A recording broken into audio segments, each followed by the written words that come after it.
오늘 우리가 읽은 이 본문은 두 증인에 대한 메시지를 담고 있습니다. 하나님의 두 명의 증인이 1260일 동안 예언을 하다가 무적행 속에서 올라오는 짐승에게 죽임을 당하게 될 것이다. 그리고 3일 반 후에 부활하고 승천하게 되는 이야기가 기록되어 있는 것이지요. 계시록 11장 3절은 이렇게 얘기를 했습니다. 내가 나의 두 증인에게 권세를 주리니 그들이 굵은 베옷을 입고 1260일을 예언할 것이다.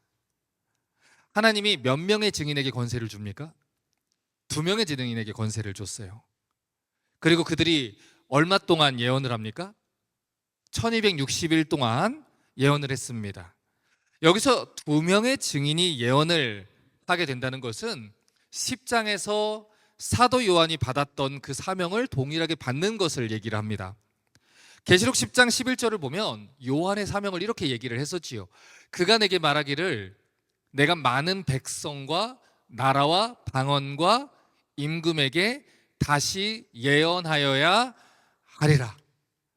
자, 그러니까 사도 요한은 앞에서 언급됐던 7가지 인의 재앙들, 7가지 나팔 재앙들, 또 앞으로 있을 7 대접 재앙들, 사람들이 원하지 않고 또 두려워하는 그 메시지를 사람들에게 또 임금들에게 가서 전해야 되는 책임을 받았다는 거예요. 그런데 오늘 읽은 본문에 등장하는 2명의 증인도 똑같이 요한처럼 그 책임을 받아 예언을 했다는 것입니다. 자, 그런데 이 두 증인의 모습을 보면은 그들이 어떤 옷을 입고 있었다고 하는지 좀 주목해 볼 필요가 있습니다. 계시록 11장 3절을 보니까 그들이 굵은 베옷을 입고 있었다, 이렇게 얘기를 했어요. 자, 그러면 이 사람들은 왜 굵은 베옷을 입고 있었을까요? 이 문제의 답을 찾으려면 성경에서 굵은 베옷이 무슨 의미가 있는지, 언제 이 옷을 입는지를 우리가 좀 살펴볼 필요가 있습니다. 누가복음 11장 32절을 보면 예수님이 이런 말씀을 하셨어요. 심판 때에 니느웨 사람들이 일어나서 이 세대의 사람들을 정죄하리니 이는 그들이 요나의 전도를 듣고 회개하였거니와 요나보다 더 큰 이가 여기 있느니라. 자, 무슨 뜻입니까? 니느웨 사람들이 악하게 죄를 짓고 살았는데 요나 선지자가 가서 고작 하루길을 돌아다니면서 회개해라, 니네 나라 망한다, 이렇게 외쳤는데 그 목소리를 듣고도 회개를 했다는 거예요. 그런데 지금 이스라엘은 하나님의 아들이 직접 와서 복음을 전했는데도 회개하지 않았기 때문에 심판 때에 섰을 때 그 니느웨 사람들이 오히려 그들을 정죄하면서 너희가 회개하지 않아서 영원한 멸망에 처하게 될 것이다. 심지어 너희는 하나님의 아들이 오셔서 복음을 전했는데도 회개하지 않았다. 그러니 너희가 무슨 말을 할 수 있느냐? 이렇게 정죄를 한다는 것이죠. 자, 그러면 그때 그 요나서 3장 8절부터 4절부터 8절의 기록을 한번 볼게요. 요나가 그 성읍에 들어가서 하루 동안 다니며 외쳐 이르되 40일이 지나면 니느웨가 무너지리라 하였더니, 여러분 원래 이 니느웨 성은 굉장히 큰 성읍입니다. 그래서 사흘길을 돌아다녀야만 한 바퀴를 돌 수가 있어요. 그런데 요나가 너무 싫은 거예요. 원수같이 여겼던 저 사람들이 회개하는 게 너무 싫어서 억지로 불순종하다가 마지막에 하나님의 코에 꿰어가지고, 그래서 하루 동안 싫지만 회개해라, 40일이 지나면 니느웨가 무너질 것이다, 이렇게 예언을 했다는 것이죠. 그런데 니느웨 사람들이 그 성이 없는 그 메시지를 듣고도 우리 성읍이 무너진다고? 너 뭔데 이렇게 안 좋은 얘기를 하는 거야? 라고 니느웨 사람들이 요나를 죽이지 않고 하나님을 믿었다는 거예요. 그 말씀을 믿고 금식을 하고 높고 낮은 자 상관없이 다 무엇을 입었더라? 굵은 베옷을 입은지라. 여기서 말하는 굵은 베옷은 우리로 말하면 상복이에요. 우리 완전히 망했다, 이런 슬픔의 표현인 것이지요. 그리고 그 일이 니느웨 왕에게 들렸더니 왕이 보좌에서 일어나서 왕복을 벗고 굵은 베옷을 입고 제 위에 앉으니라. 이 모든 것들은 다 슬픔의 표현입니다. 왕과 대신들이 조서를 내려서 니느웨에 선포하여 이르되 사람이나 짐승이나 소떼나 양떼나 아무것도 입에다가 대지 말아라. 먹지도 마라. 물도 마시지 마라. 사람이든지 짐승이든지 다 굵은 베옷을 입어라. 힘써 하나님께 용서해 달라고 부르짖어라. 각기 악한 길과 송으로 행한 강포에서 떠나라. 이 요나가 전하는 그 메시지를 듣고 니느웨 백성들과 니느웨 왕이 모든 백성들에게 굵은 베옷을 입고 회개하라고 하는 거예요. 하나님 살려주세요. 우리가 잘못했습니다. 다 금식해라. 물도 마시지 말아라. 회개를 외쳤다는 것이죠. 아이러니한 것이죠. 그 시대의 이스라엘과 남유다 백성들은 어떻게 하고 있었습니까? 선지자들을 잡아 죽이고 있었단 말이에요.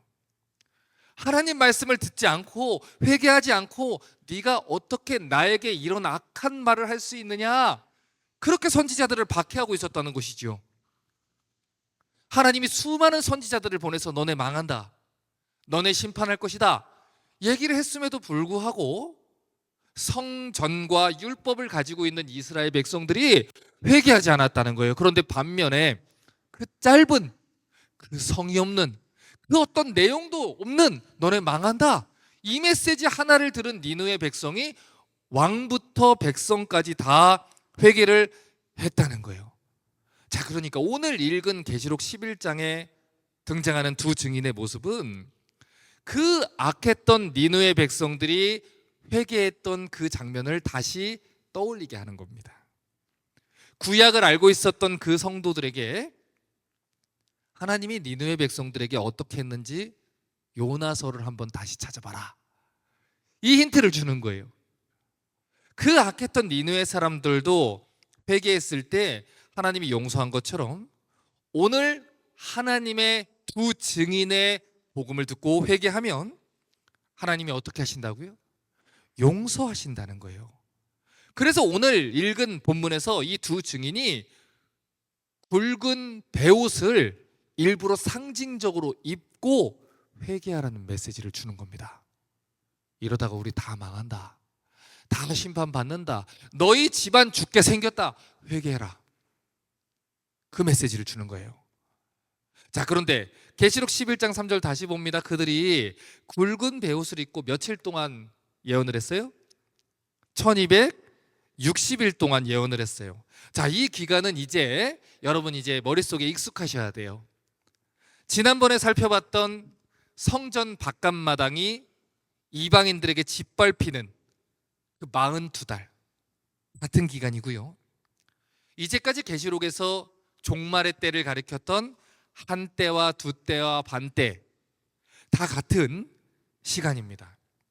이 시간 동안에 하나님의 권세를 받은 두 명의 증인이 증언을 하며 활동을 하고요.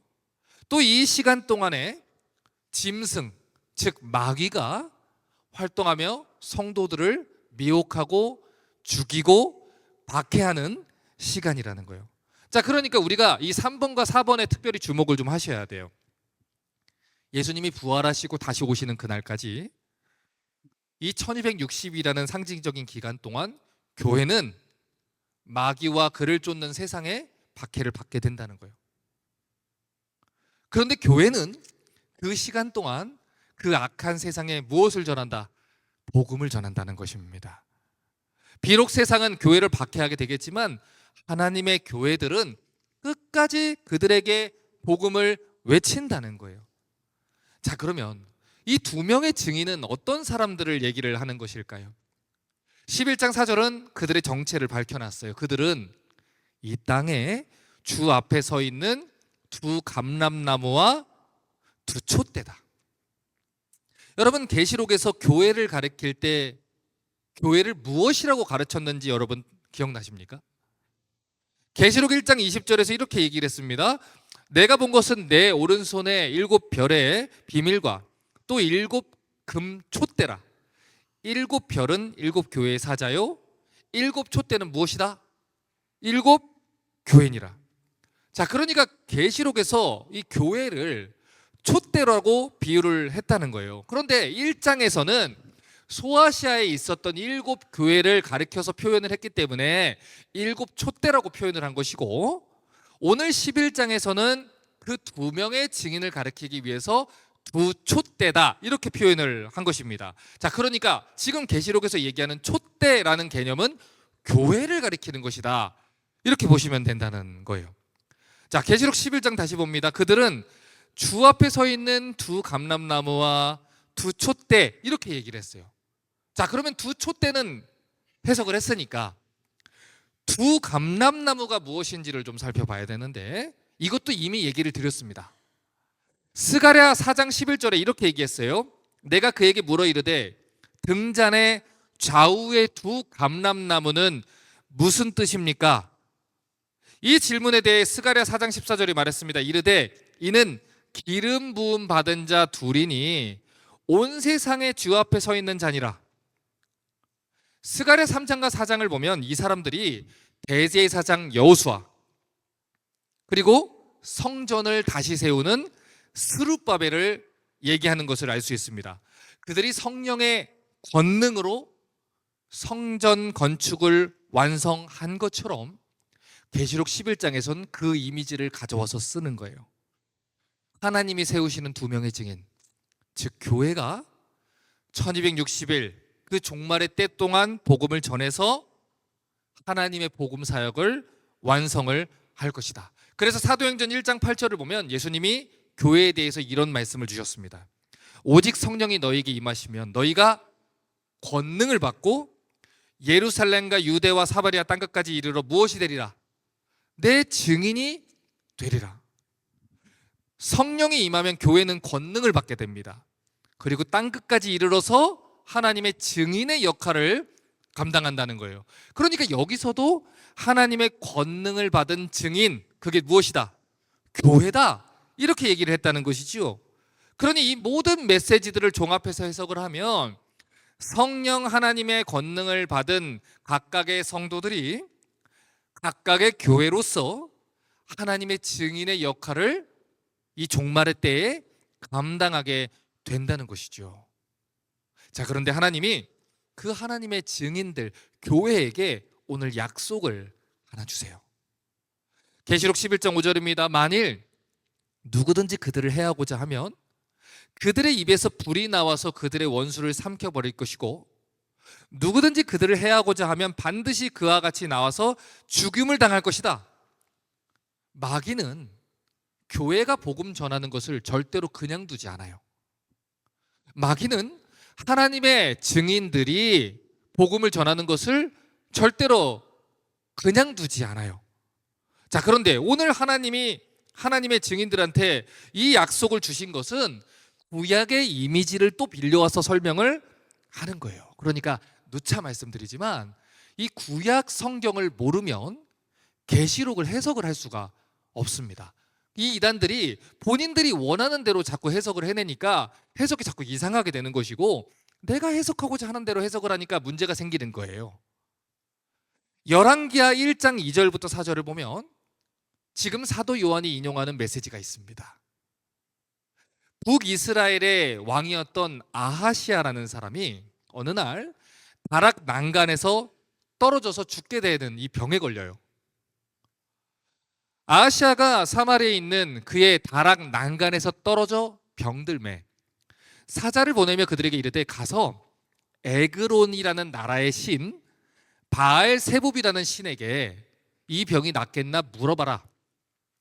여호와의 사자가 디셉 사람 엘리야에게 이르되 너는 일어나 올라가서 사마리아 왕, 즉 아하시아지요, 아하시아의 사자를 만나서 이르기를 이스라엘에 하나님이 없어서 너희가 에그론의 신 바알세붑에게 물으러 가느냐?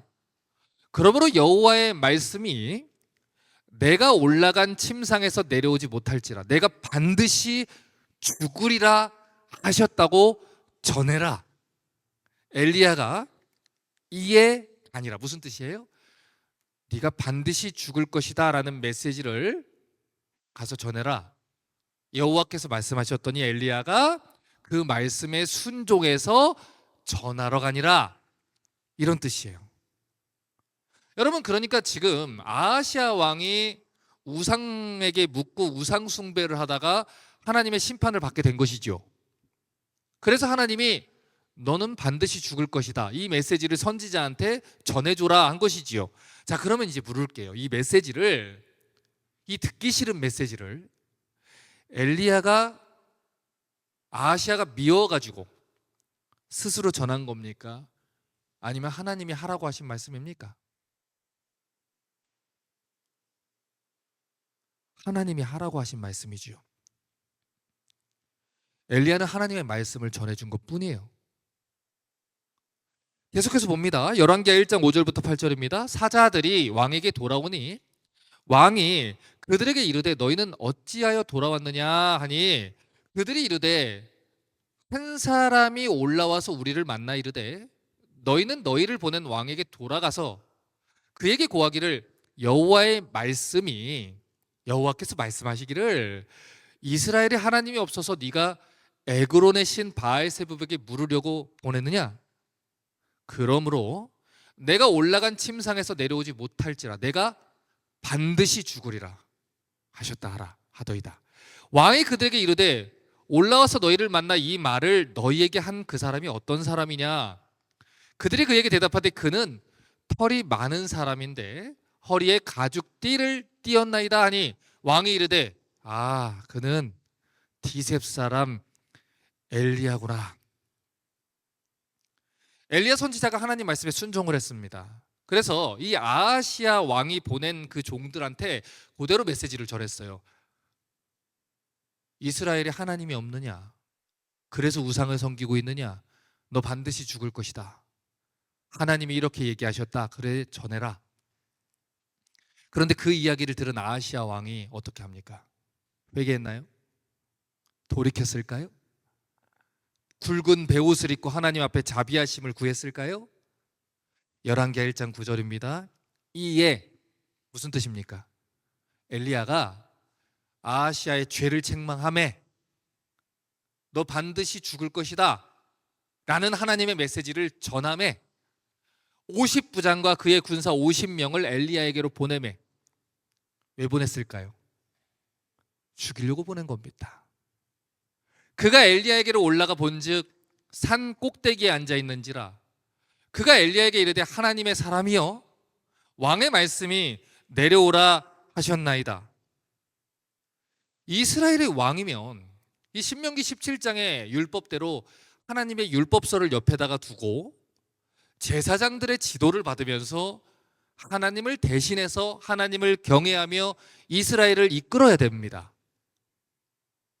그런데 그가 하나님의 말씀을 전한 하나님 선지자를 죽이려고 해요. 망령된 죄를 짓는 것이지요. 여러분, 망령된 자가 누굽니까? 잠언은 망령된 자를 교만한 자라고 표현을 해요. 교만한 자가 누굽니까? 잠언은 하나님의 말씀을 듣지 않는 자가 교만한 자라고 표현을 합니다. 그는 망령된 자였어요.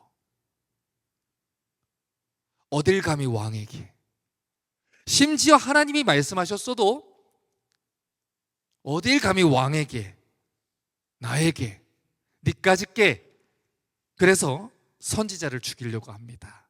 열왕기하 1장 10절부터 12절입니다. 엘리야가 50부장에게 대답하여 이르되 내가 만일 하나님 사람이면 불이 하늘에서 내려와 너와 너의 50명을 살을지로다 하매 불이 하늘에서 내려와 그와 그의 군사 50명을 살랐더라.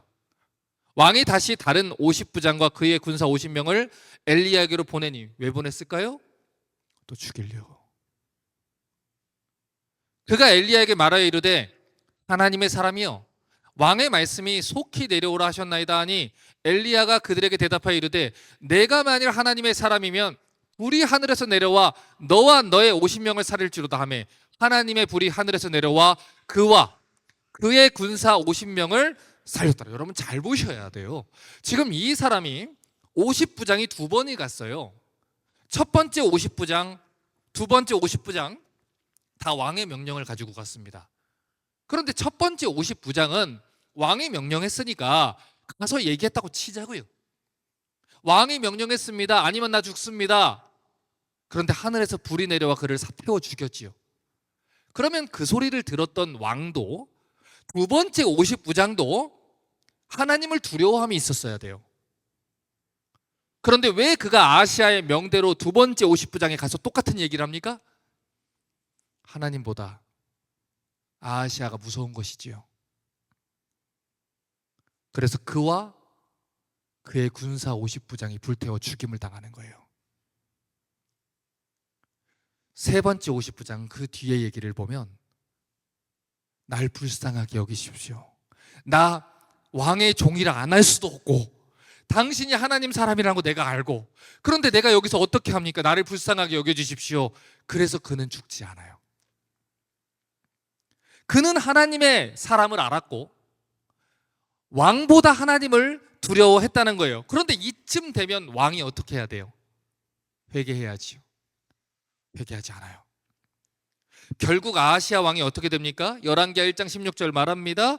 말하되 여호와의 말씀이 내가 사자를 보내 에그론의 신 바알세백에 물으려 하니 이스라엘의 그의 말을 물을 하나님이 안 계심이냐?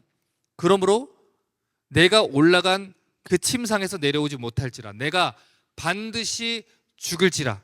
결국 그가 죽임을 당합니다. 그리고 오늘 읽은 계시록 11장 말씀은 그때 하늘에서 불이 내려와서 아하시아가 보낸 종들을 다 태워 죽였던 그 심판의 메시지를 떠올리게 하는 거예요.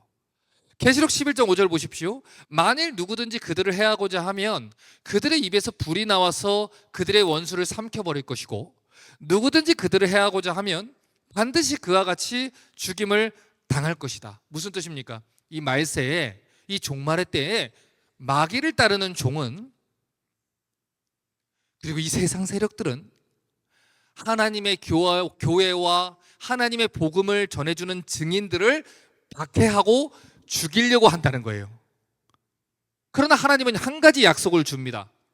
그들은 박해를 하겠지만 내가 그들을 반드시 심판할 것이다. 계시록 11장 6절도 봅니다. 그들이 권능을 가지고 하늘을 닫아 그 예언을 하는 날 동안 비가 오지 못하게 하고 또 권능을 가지고 물을 피로 변하게 하고 아무 때든지 원하는 대로 여러 가지 재앙으로 땅을 치리로다. 자, 이번에는 이 두 명의 증인이 권세를 가지고 하늘을 닫아서 그 예언을 하는 날 동안 비가 오지 못하게 할 것이다, 이 얘기를 해요. 이 메시지는 열왕기상 17장 메시지를 떠올리게 하는 메시지입니다. 이것도 엘리야 선지자 이야기예요. 엘리야 선지자가 3년 동안 하늘을 닫아서 가뭄이 오게 했던 그 사건이 있습니다.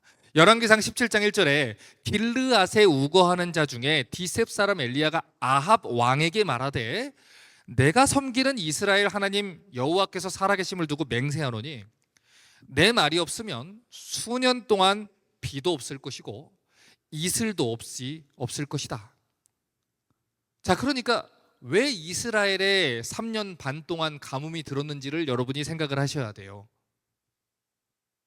엘리야 선지자가 미워가지고, 아합 왕이 미워서, 이스라엘이 미워서 너희 비 좀 안 내려봐야 정신 차리지? 이렇게 예언을 한 게 아니에요.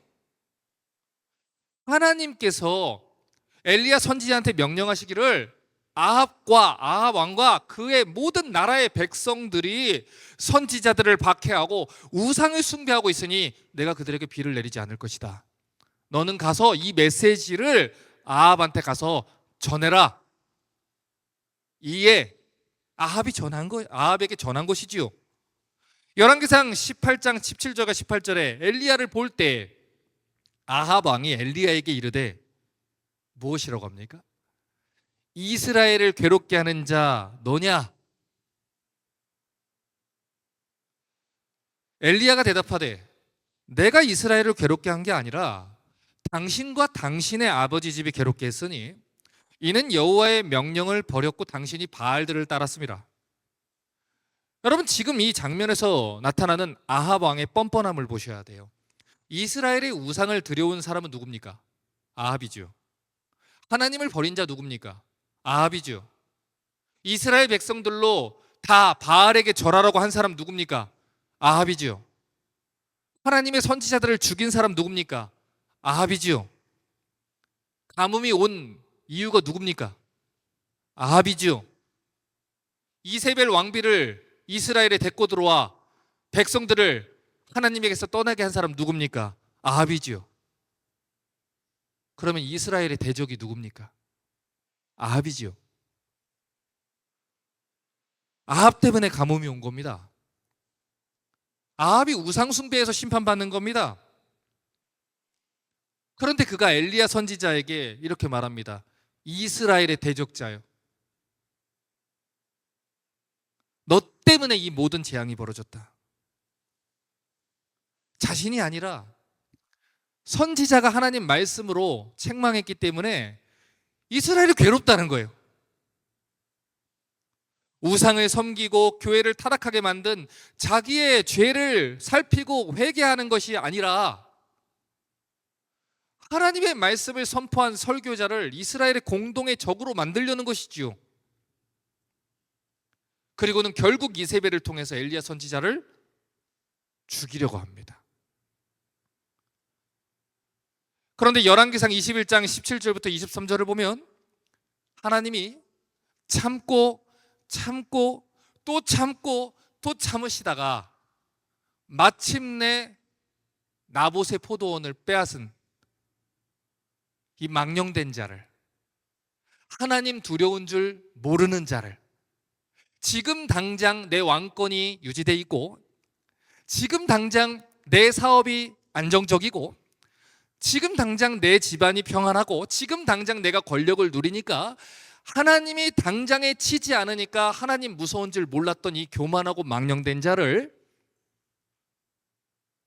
하나님 심판하시는 걸 보게 돼요. 여호와의 말씀이 디셉 사람 엘리야에게 임하여 이르되 너는 일어나 내려가서 사마리아에 있는 이스라엘 아합 왕을 만나라. 그가 나봇의 포도원을 차지하러 그리로 내려갔나니 너는 그에게 말하여 이르기를 여호와의 말씀에 네가 죽이고 또 빼앗았느냐? 여호와의 말씀이 개들이 나봇의 피를 핥은 곳에서 개들이 너의 피, 곧 내 몸의 피도 핥을 것이다. 그렇게 전해라. 아합이 엘리야에게 이르되 내 대적자여 내가 나를 찾았느냐? 또 이렇게 얘기하죠. 17장에선 이스라엘의 대적자여, 아직도 본인이 무슨 죄를 저질른지를 모르는 이 망령된 자가 내 대적자여 내가 나를 찾았느냐 대답하되 내가 찾았노라. 내가 내 자신을 팔아 여호와 보시기에 악을 행했으므로 여호와의 말씀이 내가 재앙을 내게 내려 너를 어떻게 하되 쓸어버리되. 여러분 보세요. 엘리야 선지자가 17장 때만 돼도 이스라엘의 대적자여라고 얘기했을 때만 해도 내가 아니라 당신과 당신 집이 이스라엘이 이렇게 죄악을 저질렀습니다 라고 그의 죄악을 깨닫게 하기 위해서 조곤조곤 답변을 해줬어요. 그런데 21장쯤 되고 나니까 말도 안 합니다. 더 이상 언쟁도 하지 않아요. 논쟁도 하지 않아요. 그래, 내가 찾았다. 경고도 없습니다. 재앙을 내려 너를 쓸어버릴 것이다. 내게 속한 남자는 이스라엘 가운데 매인자나 노인자나 다 멸할 것이고 또 내 집이 느밧의 아들 여로보암 집처럼 되게 할 것이고 아히야의 아들 바하사의 집처럼 되게 할 것이니 이는 내가 나를 노하게 하고 이스라엘이 범죄하게 한 까닭이라. 무슨 뜻입니까? 네가 이스라엘 범죄하게 만들었다 이 뜻이에요. 엘리야가 이스라엘의 대적이 아니라 네가 이스라엘을 범죄하게 만들었다. 너 때문에 네 가정이 망하게 생겼다. 너 때문에 네 집안을 쓸어버릴 것이다. 이 얘기입니다. 이세벨에게 대해서도 말을 쓰마여 이르되 개들이 이스라엘 성읍 곁에서 이세벨을 먹을 것이다. 자, 이 심판의 메시지도 누가 주신 거예요? 하나님이 주신 거예요. 하나님이 엘리야에게 전해라 하신 말씀을 엘리야 선지자가 그 말씀 그대로 선포한 거예요. 그럼에도 불구하고 이 망령된 자가 회개하지 않아요. 하나님의 선지자를 내 대적자요 라고 표현을 합니다. 지금 아합을 대적하고 있는 존재는 엘리야가 아니에요. 아합을 대적하고 있는 존재는 하나님이십니다.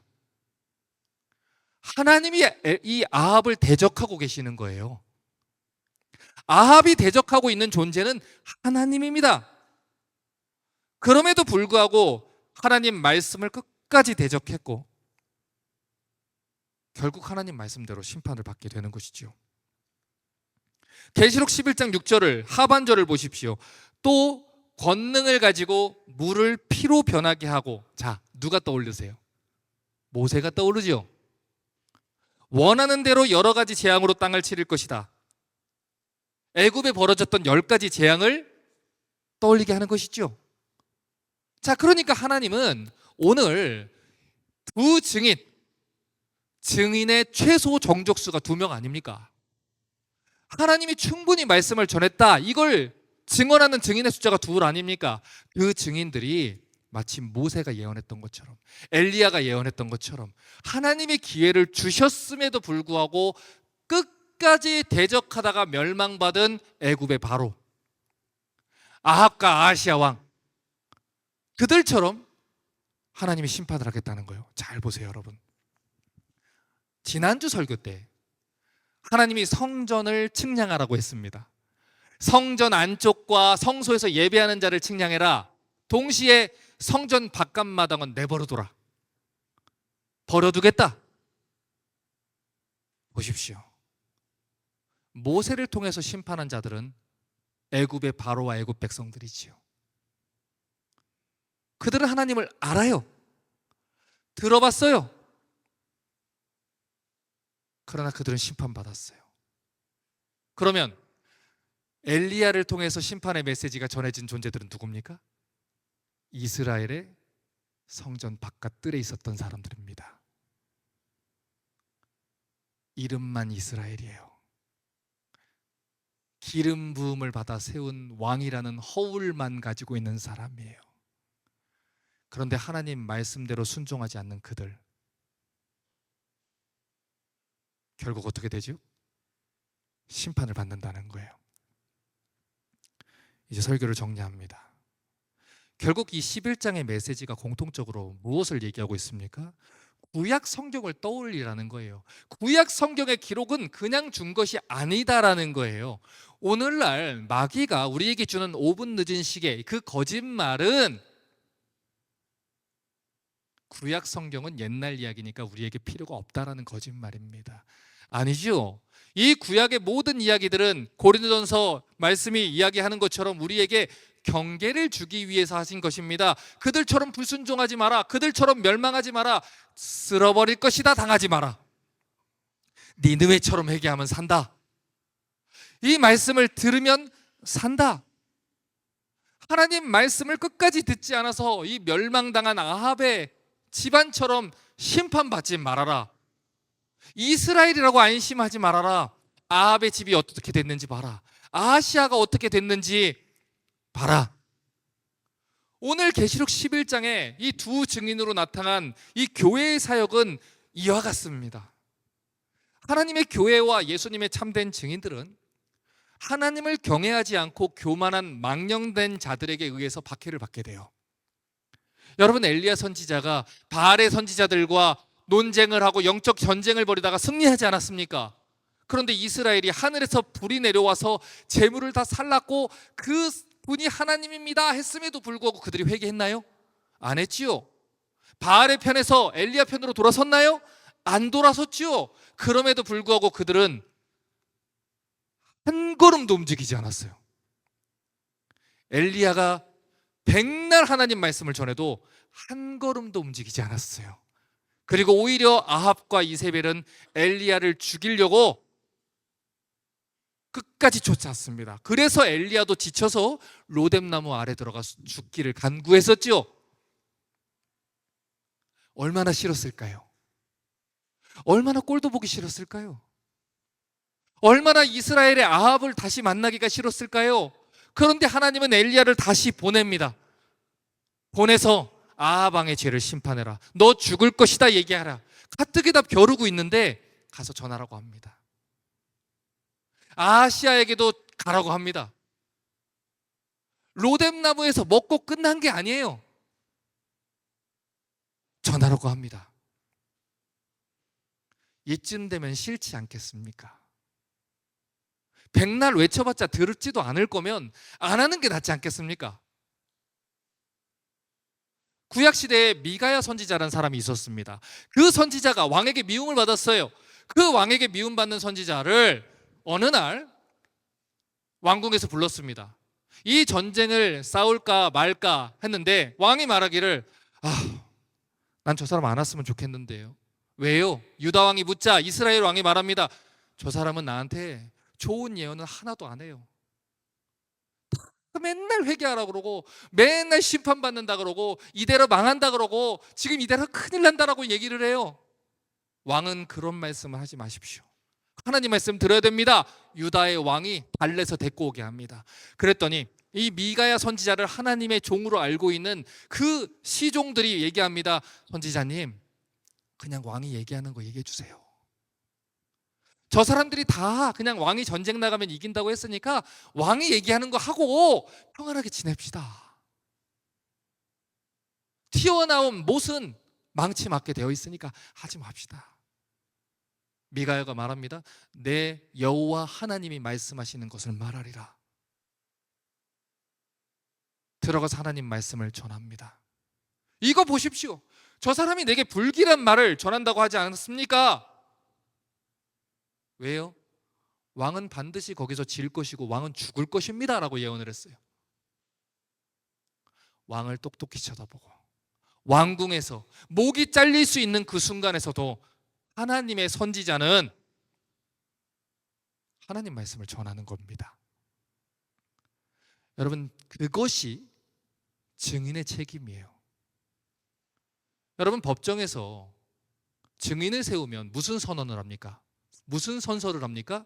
내가 보고 들은 것을 한치의 거짓도 없이 정직하게 얘기하겠습니다. 그게 증인의 요건입니다. 내 하나님이 전하라 하신 말씀을 전할 것이다. 내게 듣기 좋은 소리를 안 합니다가 아니라 네, 그거 해드리겠습니다가 아니라 시대에 편승하고 사람들에게 편승해서 사람들의 마음을 얻는 메시지가 아니라 하나님의 말씀, 하나님이 주어진 말씀, 그것이 7인의 재앙이라고 해도 7대접의 재앙이라 해도 7나팔의 재앙이라도 해도 그것이 당신과 당신의 집이 죽을 것입니다 라고 예언을 해도 전할 것입니다. 그러니 사람들이 좋아하겠습니까? 당연히 싫어합니다. 당연히 미워합니다. 그래서 11장 7절은 말한 겁니다. 그들이 증언을 마칠 때에 무적행으로부터 올라오는 짐승이 그들과 더불어 뭘 일으켜? 전쟁을 일으켜 그들을 이기고 그들을 죽일 것이다. 마귀가 절대로 가만두지 않는다는 거예요. 마귀가 죽이려고 애를 쓴다는 거예요. 여러분, 여기서 말하는 무적행에서 나오는 짐승은 계시록 13장과 17장에 등장하는 교회를 박해하는 세력을 말해요. 특별히 무적행은 사탄이 결박된 감옥을 얘기합니다. 그런데 그곳에서 사탄이 하나님 권세에서 잠시 노임을 받아서 성도들과 더불어 전쟁을 일으킵니다. 그래서 이제 13장 이후부터는 전쟁 이야기가 나와요. 지금 이 시간은 1260일의 이 시간은 전쟁의 시간입니다. 영적인 전쟁의 때고 마귀는 계속해서 괜찮다라고 얘기를 합니다.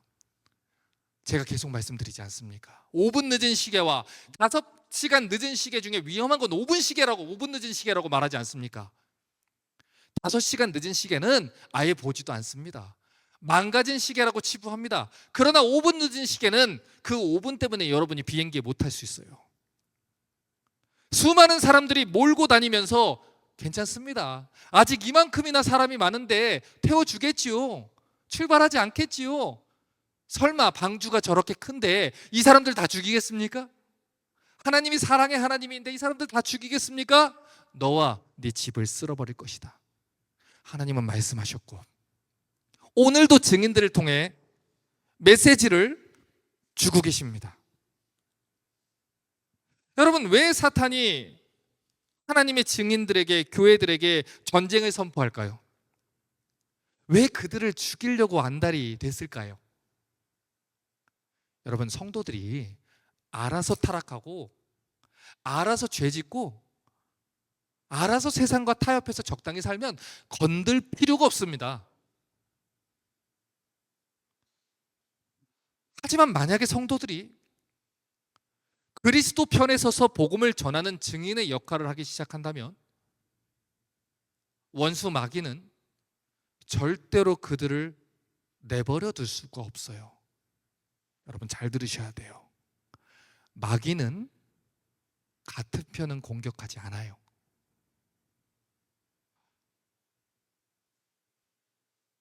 성도들이 박해를 받는 것은 그들이 예수님 편에 서 있기 때문이에요. 신앙생활을 하면 할수록, 예수를 잘 믿으면 믿을수록, 똑바로 살면 할수록 유혹과 핍박은 더 심해질 수밖에 없는 것입니다. 반대로 신앙생활을 하는데 어떤 박해도 없고 어떤 핍박도 없고 어떠한 장애물도 없이 승승장구를 하는 것은 하나님의 복조서가 아니라 우리가 하나님 편이 아닌 다른 편에 서 있기 때문일 수 있다는 거예요.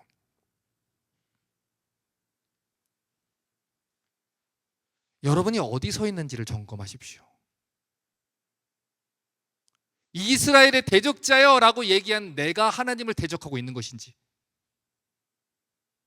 내가 지금 망령된 자가 아닌지, 하나님을 경외하지 않는 이 세상의 우상을 쫓아서 사는 사람들과 내가 아무런 마찰 없이 살 수 있는 것은 어쩌면 내가 하나님 반대편에 세상과 같은 편을 먹고 살고 있어서가 아닌지 여러분 생각하셔야 돼요. 이 시간 실제적인 질문을 드릴게요. 여러분과 마음을 나누고 시간을 보내는 사람들은 그리스도의 증인의 역할을 감당하고 있는 사람들입니까? 아니면 세상의 것으로서 아합과 아하시아 편에 서서 우상을 섬기며 세상 세력에 편승하며 사는 사람들입니까? 여러분, 저는 지금 믿는 사람들끼리만 모여서 살아야 된다는 말도 하는 것도 아니고 교회가 세상 사람들과 동떨어져 살아야 된다는 얘기를 하는 것도 아니에요. 우리가 하나님 편에 서 있든지 바알 편에 서 있든지 정직하게 살펴봐야 된다는 거예요. 여러분은 하나님의 증인입니까? 교회의 역할을 감당하고 계십니까? 아니면 세상에 속해서 세상의 군대로 살고 계십니까? 지금은 전쟁 중입니다. 치열한 전쟁 중입니다. 마귀는 한 사람이라도 더 자신의 품으로 데려가기 위해 모든 것을 다 할 것입니다. 고장난 시계도 하루에 2번은 맞습니다. 착각하지 마십시오. 고장난 시계를 따라 살고 있으면서 내가 하나님의 복을 받아 이렇게 살고 있다는 것 오해입니다. 깨어 있으십시오. 잠시 후 하늘에서 불의 심판이 임하게 될 때 저와 여러분이 예수님의 두 증인으로서 안전하게 거할 수 있기를 주님의 이름으로 부탁합니다.